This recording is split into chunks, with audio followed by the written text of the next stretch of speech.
नंदुरबार शहर वाहतूक शाखा फक्त शहरातील मुख्य चौकातील वाहनांवर कारवाई करण्यासाठी. नंदुरबार शहरात नव्या रस्त्यावरील रेल्वे बोगद्याचे काम सुरू असल्याने वाहतुकीची समस्या मोठ्या प्रमाणात भेडसावत असताना दिसून येत आहे. शहरातील वाहतूक शाखा वाहतुकीची कोंडी न व्हावी यासाठी अपयशी ठरली आहे. शहरात वाहतूक शाखेच्या कर्मचाऱ्यांकडून फक्त वाहनांवर कार्यवाही व दंडात्मक वसुली यासाठीच काम सुरू असल्याचे दिसून येत आहे. शहरातील नागरिकांना मोठ्या प्रमाणात या वाहतुकीच्या अडचणींचा सामना करावा लागत असल्याचे दिसून येत आहे. नंदुरबार शहरातील सिंधी कॉलनी परिसरमधून शहरात मुख्य बाजारपेठेचे ठिकाण असल्याने नागरिकांना या परिसरात उड्डाण पुलाचा उपयोग करावा लागत असतो.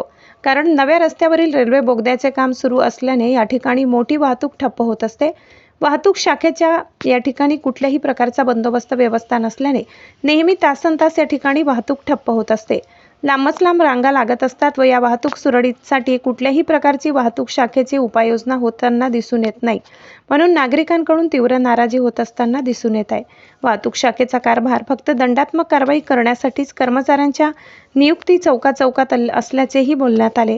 यासाठी वरिष्ठ पोलीस विभागाच्या अधिकाऱ्यांनी लक्ष घालून यावर उपाययोजना व्हावी अशी मागणी नागरिकांकडून व शहरवासियांकडून होत आहे.